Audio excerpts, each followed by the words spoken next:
শুধু ইউসুফ আলাইহিস সালাতু ওয়াস সালামের ঘটনা নয়, আল্লাহ রাব্বুল আলামিন তার নবীকে অনেক পূর্বের ঘটনাগুলো ওহীর মাধ্যম দিয়া, কোরআনের মাধ্যম দিয়ে আমাদেরকেও জানিয়ে দিয়েছেন। বলুন সুবহানাল্লাহ। আমরা ফেরাউনকে দেখি নাই, ফেরাউনের ঘটনা এবং মুসা নবীর ঘটনা আমরা জানি নাই। আল্লাহ রাব্বুল আলামিন কোরআনের মাধ্যমে আমাদেরকে তা জানিয়ে দিয়েছেন। কোরআনুল কারীমের 6666 মতান্তরে 6236 আয়াতে কারিমার ভিতরে 100 আয়াত আল্লাহ রাব্বুল আলামিন শুধু অবতীর্ণ করেছেন পূর্বের ঘটনা সম্বন্ধে। বলুন সুবহানাল্লাহ। পূর্বে অনেক নবী রাসূলদের ঘটনা আল্লাহ রাব্বুল আলামিন কোরআনের প্রায় 1000 আয়াতের ভিতরে আলোচনা করেছেন। আলহামদুলিল্লাহ। আল্লাহ রাব্বুল আলামিন বলেন, যালিকা মিন আম্বাইল গায়বি নূহিহি ইলাইকা ওয়া মা কুনতা লাদাইহিম ইয আজমাউ আমরাহুম ওয়া হুম ইয়ামকুরুন। হে নবী, আপনার কাছে ইউসুফ নবীর ঘটনা আমি বর্ণনা করলাম, ইয়াকুব আলাইহিস সালাতু ওয়াস সালামের ঘটনা বর্ণনা করলাম। এই ঘটনা যেদিন ঘটেছিল আপনি তখন তাদের মাঝে উপস্থিত ছিলেন না। যখন ঘটেছিল তখন আপনি তাদের মাঝে উপস্থিত ছিলেন না। এটা একটা অদৃশ্যের ঘটনা, অনেক পূর্বে ঘটে যাওয়া একটা ঘটনা। ওয়া মা কুনতা লাদাইহিম, আপনি তখন তাদের মাঝে ছিলেন না।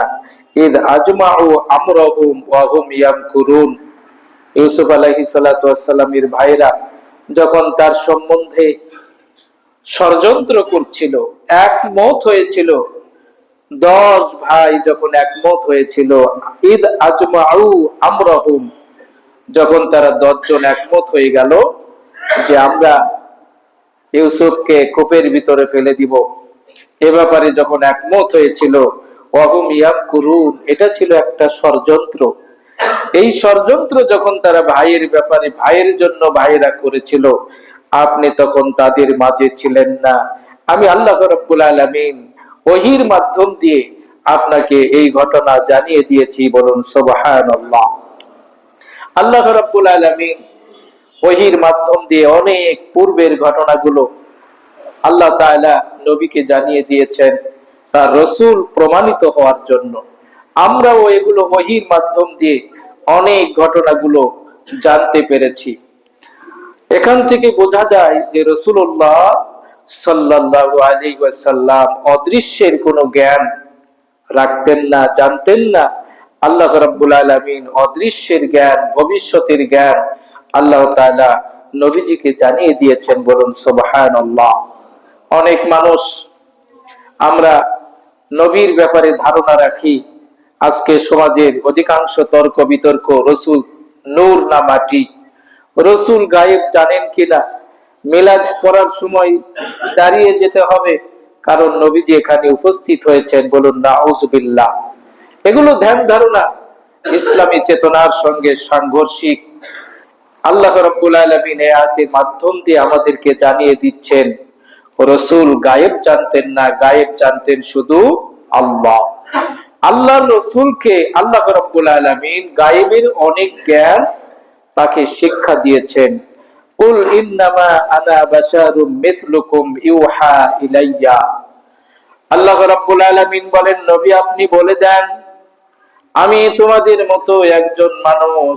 এর মানে এই নয় নবীজি আমাদের মতোই মানুষ, সাধারণ একজন মানুষ তা নয়। আল্লাহর পরে নবীর মর্যাদা সর্বোচ্চ। বলুন সুবহানাল্লাহ। আল্লাহ রাব্বুল আলামিন বলেন নবী আপনি বলুন আমি তোমাদের মতো একজন মানুষ, তবে পার্থক্য হলো আমার কাছে ওহী আসে, তোমাদের কাছে ওহী আসে না। অনেক পূর্বের জ্ঞান আল্লাহ রাব্বুল আলামিন আমাকে দান করেছেন, যেই জ্ঞানগুলো তোমাদেরকে আল্লাহ পাক দেন নাই। আমরা মিলাদ পড়তে পড়তে, রাসূলের প্রতি দরুদ পড়তে পড়তে আমরা দাঁড়িয়ে যাই, কেউ না দাঁড়ালে তাদেরকে তিরস্কার করি। এই চিন্তা চেতনা নিয়ে মিলাদে কেউ যদি দাঁড়ায় যে নবীজি এখানে উপস্থিত হয়েছেন, তার জন্য আমরা সম্মানার্থে দাঁড়ালাম, তাহলে নবীজির একটি হাদিসকে অবমাননা করা হবে। নবীজি বলছেন, আল্লাহর কোন বান্দা যখন পৃথিবীর যে কোনো জায়গা থেকে আমি নবীজির প্রতি দরুদ পড়ে, আল্লাহ রাব্বুল আলামিন সেই দরুদ আমার রওজা মুবারকে পৌঁছানোর জন্য একদল ফেরেশতা নিযুক্ত করেছেন। বলুন সুবহানাল্লাহ। হাদিস বলছে নবীজির প্রতি দরুদ পড়লে সেই দরুদ পৌঁছানোর জন্য ফেরেশতা রয়েছে। আর আমি আপনি সলিমুল্লাহ কলিমুল্লাহ দরুদ পড়ছি, অনেক দরুদ পড়ার জায়গায় অনেক ব্যক্তি বিনা ওযুতেও থাকে। অনেক ব্যক্তি একটা পোটলা পাওয়ার জন্য মিলাদে উপস্থিত হয় সিগারেট খাইতে খাইতে এসে। তাদের অনুষ্ঠানে নবীজি আসবেন, এটা নবীজিকে অবমাননা করা হয়। এজন্য নবীজির কি আল্লাহ রাব্বুল আলামিন এত মর্যাদা দিয়েছেন যে কোনো ব্যক্তি তার অভাবের সময় যদি আল্লাহর কাছে কোনো কিছু চায়, যে আল্লাহ আমাকে টাকা দাও, আমি অভাবী, ঋণগ্রস্ত, আমার বাড়িতে খাবার নাই, এভাবে একজন ব্যক্তি দোয়া করছে। আর একজন ব্যক্তি আল্লাহর কাছে দোয়া করছে এইভাবে, আল্লাহুম্মা সাল্লি আলা মুহাম্মাদ, হে আল্লাহ তুমি মুহাম্মদ সাল্লাল্লাহু আলাইহি ওয়াসাল্লামের উপরে দরুদ পড়ো। বলুন সুবহানাল্লাহ। তুমি শান্তি বর্ষিত করো। এক ব্যক্তির চাওয়া হলো আমাকে টাকা দেন, পয়সা দেন, হাত তুলে দোয়া করছে। আর একজন বলতেছে আল্লাহুম্মা সাল্লি আলা মুহাম্মাদ, হে আল্লাহ মুহাম্মদ সাল্লাল্লাহু আলাইহি সাল্লামের প্রতি আপনি শান্তি বর্ষণ করুন। উলামায়ে কেরামগণ বলেন, যেই ব্যক্তি চাইলো আমাকে চাল দাও, টাকা দাও, পয়সা দাও, এই ব্যক্তির চাইতে যিনি আল্লাহর রাসূলের উপরে দরুদ পড়ছেন, সেই ব্যক্তির দোয়া আল্লাহর দরবারে তাড়াতাড়ি কবুল হবে। বলুন আলহামদুলিল্লাহ। কেন? এই জন্যই কবুল হবে, কোন ব্যক্তি যখন নবীজির প্রতি দরুদ পড়ে, আল্লাহর রাসূল বলেন, মান সাল্লা আলাইয়া, কোন ব্যক্তি যদি আমার প্রতি একবার দরুদ পড়ে, আল্লাহ রাব্বুল আলামিন 10টি রহমত তার প্রতি নাজিল করেন। 10টি গুনাহ আল্লাহ রাব্বুল আলামিন তার জন্য মাফ করে দেন। 10টি সকিনা আল্লাহ রাব্বুল আলামিন তার মর্যাদা বাড়ায়া দেন। বলুন সুবহানাল্লাহ। সুতরাং আল্লাহর কাছে চাওয়ার জন্য রাসূলের প্রতি দরুদ হলো মাধ্যম। বলুন আলহামদুলিল্লাহ। বোঝাতে চাচ্ছিলাম গায়েবের খবর এটা শুধু আল্লাহ পাক জানেন। আল্লাহ রাব্বুল আলামিন অনেক গায়েবের খবর আমার আপনার নবীকে শিক্ষা দিয়েছেন। বলুন আলহামদুলিল্লাহ। আল্লাহ রাব্বুল আলামিন বলেন, নবীজি অনেক গায়েবের খবর আপনি জানেন না, আমি আল্লাহ রাব্বুল আলামিন আপনাকে জানিয়ে দিয়েছি। যখন মারিয়ামের ব্যাপারে যখন তার খালু জাকারিয়া এবং উপস্থিত জনমণ্ডলীরা তর্ক করছিলেন, এই তর্কের সময় আপনি তাদের মাঝে উপস্থিত ছিলেন না। কোরআনুল কারিমে মহিলাদের নামে একমাত্র সূরা রয়েছে, সূরাটার নাম হলো মারিয়াম। কোরআনুল কারিমে একমাত্র নারীর নাম রয়েছে, সেই নারীটির নাম হলো মারিয়াম। বলুন সুবহানাল্লাহ। বাবা স্যার আল্লাহ রাব্বুল আলামিন হযরতে ঈসা রূহুল্লাহকে পৃথিবীতে নিয়ে এসেছিলেন। তার গর্ভধারিণী মা হলেন মারিয়াম, তার পিতার নাম হলো ইমরান। ইমরান নামে একটা সূরা আল্লাহ রাব্বুল আলামিন কোরআনে দিয়েছেন। মারিয়ামের মায়ের নাম হলো হান্না বিনতে ফাখুস। তাদের সন্তান হয় না। স্বামী স্ত্রী দুইজন আল্লাহ রাব্বুল আলামিনের দরবারে দোয়া করলেন, রব তুমি যদি আমাদেরকে একটা সন্তান দাও, এই সন্তানকে আমরা বাইতুল মুকাদ্দাসের খাদেম বানায়া দিব। আল্লাহ রাব্বুল আলামিন তাদের দোয়াকে কবুল করলেন, তাদের গর্ভে একটা সন্তান দিলেন। সন্তান ভূমিষ্ঠ হয়ে গেল। হযরতে ইমরান লক্ষ্য করে দেখলেন, চেয়েছিলাম পুত্র, সন্তান হয়ে গেল কন্যা। বাইতুল মুকাদ্দাসে তাকে কেমনি খেদমতের জন্য দিব, সে তো একজন মেয়ে মানুষ। আল্লাহ রাব্বুল আলামিন কোরআনুল কারিমে বললেন, ইমরান চিন্তা করো না, তোমার এই কন্যা সন্তানটা পুরুষের চাইতেও একজন মর্যাদাবান হবে, তিনি একজন মর্যাদাবান হবে, চিন্তা করো না। এই মহিষী নারীর তত্ত্বাবধান কে করবেন? বাইতুল মুকাদ্দাসে তাকে রাখা হলো। তাকে একজন গার্ডিয়ান দরকার, তার একজন রক্ষণাবেক্ষণ দেখাশোনার জন্য একজন পুরুষের দরকার। এজন্য সবাই চাইলো যে আমরা মারিয়ামের খেদমত করতে চাই, তাকে দেখাশোনা করতে চাই। জাকারিয়া বলল, আমি হই তার খালু, আমি মারিয়ামের খেদমতের জন্য অগ্রাধিকার। আরো কয়েকজন বলল যে আমরা তার খেদমত করব। মতানৈক্য দেখা দিল। আল্লাহ রাব্বুল আলামিন এই ঘটনাটা আমার আপনার নবী জানতেন না, নবী আসার অনেক পূর্বে এই ঘটনাটি ঘটেছিল। আল্লাহ রাব্বুল আলামিন বলেন, وَمَا كُنْتَ لَدَيْهِمْ إِذْ يُلْقُونَ أَقْلَامَهُمْ أَيُّهُمْ يَكْفُلُ مَرْيَمَ وَمَا كُنْتَ لَدَيْهِمْ إِذْ يَخْتَصِمُونَ। আল্লাহ রাব্বুল আলামিন বলেন, আমি আপনার কাছে ওহীর মাধ্যমে জানাইয়া দিলাম, সকলেই যখন সাগরে কলম নিক্ষেপ করছিলেন, সেই সময় আপনি মারিয়ামের তত্ত্বাবধান কে করবেন, সে সময় আপনি ওই ব্যক্তিদের কাছে উপস্থিত ছিলেন না। জাকারিয়া বলল, তোমরাও যখন মারিয়ামের তত্ত্বাবধান করতে চাও, আমিও যখন চাই, আসো আমরা সকলে একটা লটারি করি। লটারিটা কি? আমরা যেই কলম দিয়া লিখি, এই কলমটা আমরা সাগরে নিক্ষেপ করব। এই কলমটা ছিল লোহার কলম, স্বাভাবিকভাবে পানিতে ভাসার কোনো কারণ ছিল না। জাকারিয়া আলাইহিস সালাতু ওয়াস সালাম বললেন, এই কলমটা আমরা পানির উপরে নিক্ষেপ করব।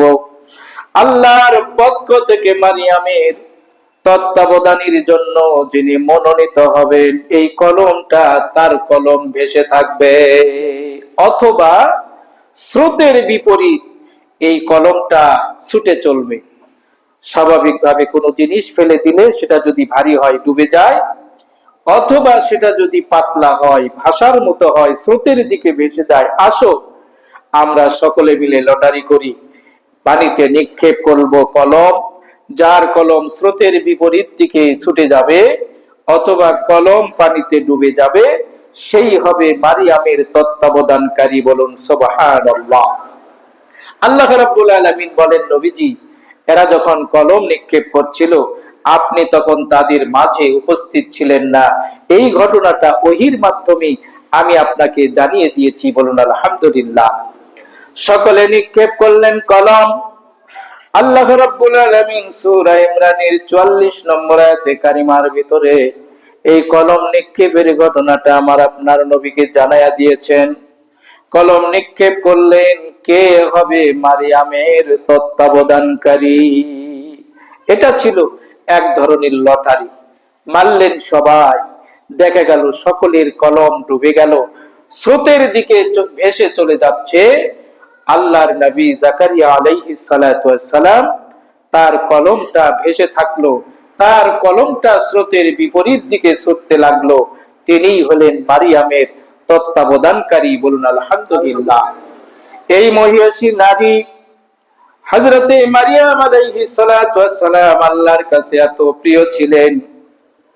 জাকারিয়া আলাইহিস সালাতু ওয়াস সালাম একবার তার গৃহে এসে দেখলেন মৌসুম ছাড়া কিছু ফল তার কাছে। মারিয়ামকে জিজ্ঞেস করলেন হযরতে জাকারিয়া, ও মারিয়াম, এত সুন্দর ফল, এখন তো এই ফলের কোনো মৌসুম নয়, কোথা থেকে আসলো? বলেন, আমার রব আল্লাহ রাব্বুল আলামিন যাকে ইচ্ছা বেমৌসুমীর ফল তাকে খাওয়াতে পারেন। বলুন সুবহানাল্লাহ। জাকারিয়া আলাইহিস সালাতু ওয়াস সালাম ছিলেন নিঃসন্তান, তারও কোনো সন্তান ছিল না। এমন অবস্থায় তার ভিতরে আল্লাহ রাব্বুল আলামিন জেগে দিলেন। জাকারিয়া আলাইহিস সালাতু ওয়াস সালাম নিঃসন্তান ছিলেন। তিনি আল্লাহর কাছে হাত তুলে দোয়া করলেন, রব, তুমি এমন একজন রব, মৌসুম ছাড়া ফল যদি তুমি মারিয়ামকে খাওয়াতে পারো। আমার ভিতরে আকাঙ্ক্ষা, আমরা যদিও স্বামী স্ত্রী বার্ধক্যে পৌঁছে গিয়েছি, তথাপি তুমি মৌসুম ছাড়া ফল যদি মারিয়ামকে খাওয়াইতে পারো, তাহলে এই বার্ধক্য বয়সেও তুমি আমাকে সন্তান দান করতে পারো। বলুন আলহামদুলিল্লাহ। আল্লাহ রাব্বুল আলামিন তাদের দোয়াটাও কবুল করলেন। তিনি আল্লাহর কাছে প্রশ্ন করলেন, দোয়া করলেন, রব, আমরা তো দুইজনই বার্ধক্য হয়েছি, আমাদেরকে কি আবার যৌবনে ফিরে গিয়া তুমি আমাদেরকে কি সন্তান দিবা, না এই বার্ধক্য অবস্থায় সন্তান দিবেন?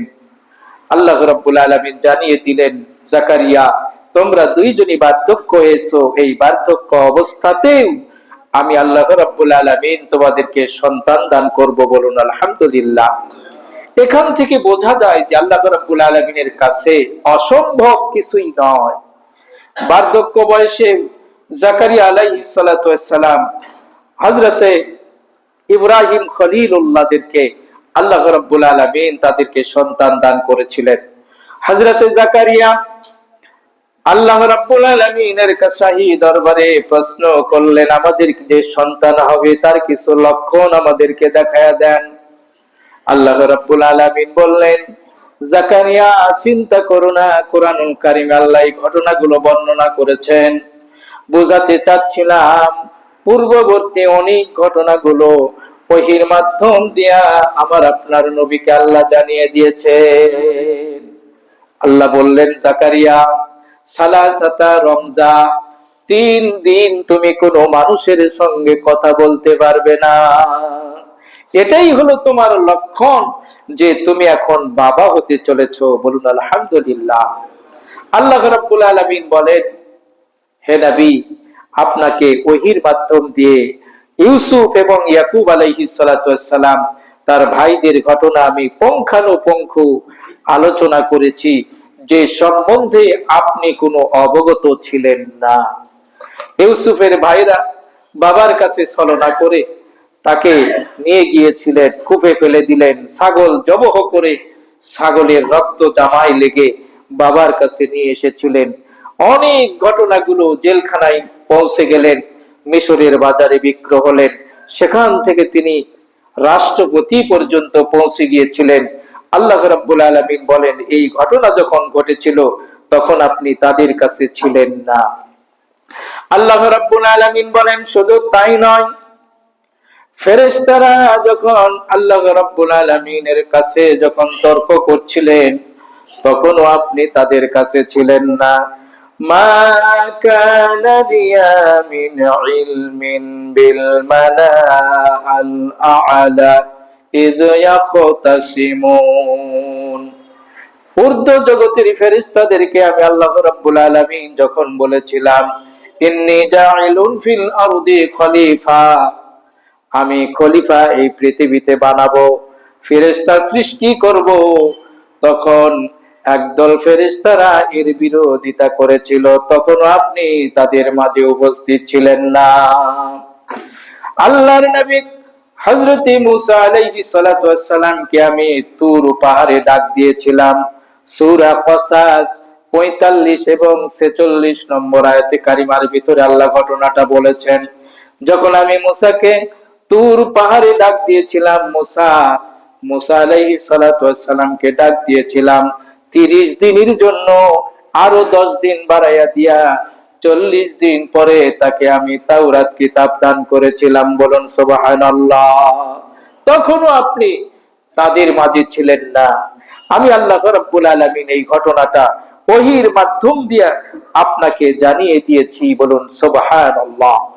বুঝাতে চাচ্ছিলাম আল্লাহ রাব্বুল আলামিন প্রথমে লটারির মাধ্যম দিয়ে মারিয়ামের তত্ত্বাবধানকারী কে হবে এই ঘটনাটা নবীকে ওহীর মাধ্যম দিয়ে জানিয়ে দিয়েছেন। এখান থেকে লটারির একটা মাসলা আমাদের বুঝে আসে। লটারি করে হযরতে মারিয়াম আলাইহিস সালাতু ওয়াস সালামের তত্ত্বাবধানকারী কে হবে সেটা বোঝানো হয়েছিল। এখান থেকে বোঝা যায় এক ধরনের লটারি করা জায়েজ আছে, আর এক ধরনের লটারি আল্লাহ রাব্বুল আলামিন সূরা ইমরানের আয়াতের মাধ্যম দিয়ে হারাম করে দিয়েছেন। বলুন আলহামদুলিল্লাহ। আল্লাহ রাব্বুল আলামিন বলেন, ইন্নামাল খামরু ওয়াল মাইসির ওয়াল আনসাবু ওয়াল আজলাম রিজসুম মিন আমালিশ শাইতান ফাজতানিবুহু লাআল্লাকুম তুফলিহুন। এই আয়াতে কারিমার মাধ্যমে মদকে হারাম করা হয়েছে, জুয়াকে হারাম করা হয়েছে, লটারিকে হারাম করা হয়েছে, মূর্তিকে হারাম করা হয়েছে, এগুলোকে শয়তানের কাজ বলা হয়েছে। হযরত জাকারিয়া আলাইহিস সালাতু ওয়াস সালাম এবং উপস্থিত জনমণ্ডলী কলম নিক্ষেপ করে মারিয়ামের তত্ত্বাবধানকারী কে হবেন এই লটারি করে তারা সেখানে মারিয়ামের তত্ত্বাবধানকারীর ব্যবস্থা করেছিলেন। বলুন সুবহানাল্লাহ। কোন লটারি হালাল? যেই লটারি গুলো, যেই জিনিসের সকলেই অংশীদার সমান, সকলেই সমান অংশীদার, কিন্তু প্রাপক লোক হলো 1000 আর পাবেন 100 জন। কোন একজন ব্যক্তির পক্ষ থেকে পুরস্কার দেওয়া হবে 100 জনকে, কিন্তু এর অংশীদার হলো অনুপস্থিত জনগণ হলো 1000 জন। সুতরাং 1000 জন থেকে 100 জনকে যাচাই করার জন্য যদি লটারি করা হয়, যার নাম উঠবে তিনি হবেন এই 100 জনের ভিতরে একজন। এই ধরনের লটারি জায়েজ আছে, বলুন আলহামদুলিল্লাহ। একজন লোকের স্ত্রী হলো 3 জন, তিনি সফরে যাবেন, কিন্তু 3 জনকে নিয়ে যাওয়া সম্ভব নয়, একজনকে নিয়ে যাবেন। 3 জন স্ত্রীর নাম দিয়ে লটারি করে একজনকে যদি নিয়ে যায়, তাহলে এই লটারি জায়েজ আছে। ভাই হলো 4 জন, জমিকে তারা 4 ভাগ করেছেন, কে পূর্ব দিকে নিবেন, কে পশ্চিম দিকে নিবেন, কে উত্তর দিকে নিবেন, কে দক্ষিণ দিকে নিবেন, এ নিয়ে তাদের মাঝে মতানৈক্য। উপস্থিত জনমণ্ডলী যদি বলে, বিচারক যদি বলে তোমরা লটারি করো, যার লটারি যেই দিকে আসবে সে সেই দিকে জমির অংশীদার হবে, তখন এই ধরনের লটারি জায়েজ রয়েছে। 1000 জন টিকিট কেটেছে 20 টাকা, লটারি হলো জিনিস হলো মাত্র 10টা। 1000 জন 20 টাকা দিয়ে লটারি কেটে 20 জন পুরস্কার পাবে, এই ধরনের লটারিকে ইসলাম হারাম করে দিয়েছে। বলুন নাউজুবিল্লাহ। আল্লাহ রাব্বুল আলামিন কোরআনুল কারীমের এই আয়াতে কারিমার মাধ্যম দিয়ে আমাদেরকে জানায়া দিচ্ছেন, হে নবী, অনেক ঘটনাগুলো আমি আপনাকে জানিয়ে দিয়েছি যেই ঘটনাগুলোর বিষয়ে আপনি জানতেন না। ওয়ামা আকসারুন নাসি ওয়ালাউ হারাসতা বিমুমিনিন। অজানা একটা কাহিনী আমি আপনাদেরকে শোনায়া দিলাম, আপনি শোনায়া দিলেন মক্কাবাসীদেরকে, মদিনাবাসীদেরকে। ওয়ামা আকসারুন নাসি ওয়ালাউ হারাসতা বিমুমিনিন। এত কিছুর পরেও অধিকাংশ মানুষ আপনার প্রতি ঈমান আনয়ন করবে না।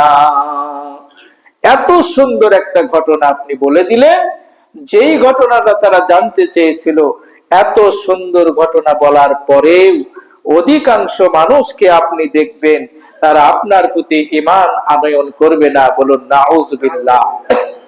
অধিকাংশ মানুষ কোরআনের কথা মানবে না, অধিকাংশ মানুষ নামাজ পড়বে না, অধিকাংশ মানুষের প্রতি যাকাত ফরজ হবে কিন্তু যাকাত দিবে না, অধিকাংশ মানুষের উপরে হজ ফরজ হবে কিন্তু হজ করবে না।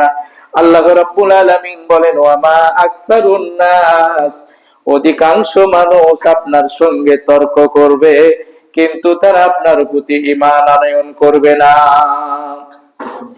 আল্লাহ রাব্বুল আলামিন কোরআনুল কারীমে এজন্য বলেছেন কোরআন মাননেওয়ালা মানুষ কম।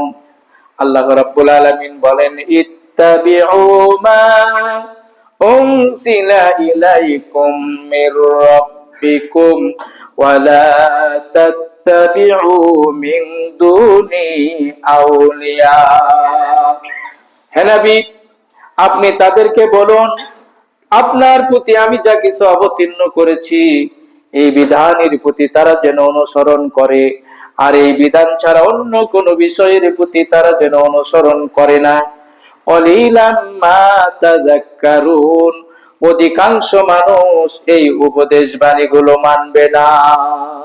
তাহলে অধিকাংশ মানুষ আল্লাহর বিধানকে মানে না। কলিলাম মা তাযাক্কারুন, খুব অল্প সংখ্যক মানুষ এই বিধানগুলোকে মানবে। কলিলুম মিন ইবাদিয়াশ শাকুর, আল্লাহ বলেছেন আমার বান্দাদের ভিতরে খুব কম সংখ্যক মানুষ আল্লাহ রাব্বুল আলামিনের শুকরিয়া আদায় করে। বলুন নাউযুবিল্লাহ। নামাজীদের সংখ্যা কম, হজ কর্মীওয়ালাদের সংখ্যা কম, যাকাত দানিওয়ালাদের সংখ্যা কম, দান সদকাকারীদের সংখ্যা কম, আল্লাহর শুকরিয়া আদায় করা মানুষের সংখ্যা খুব কম। টাকা পয়সা চাবেন, আল্লাহর রাস্তায় চাইবেন, খুব অভাব। আর চাইতে আরো নিম্ন শ্রেণীর মানুষগুলো কত কষ্ট রয়েছে, আল্লাহর বান্দা সেদিকে তাকায় না। আল্লাহ রাব্বুল আলামিন বলেন কাসীরাম ওয়ালাকাদ যারানা লিজাহান্নামা কাসীরাম মিনাল জিন্নি ওয়াল ইনস, আমি অধিকাংশ মানুষদেরকে তৈরি করেছি জাহান্নামের জন্য, অধিকাংশ জিনদেরকে তৈরি করেছি জাহান্নামের জন্য। বলুন নাউযুবিল্লাহ। এদের অপরাধ কি? এদের অপরাধ হলো লাহুম কুলুবুল লা ইয়াফকাহুনা বিহা, এদের অন্তর আছে, এরা দুনিয়ার সব বোঝে, লা ইয়াফকাহুনা বিহা, কিন্তু হৃদয়ঙ্গম করে না। ওয়াজ শোনে কিন্তু ওয়াজটাকে আমলে পরিণত করে না।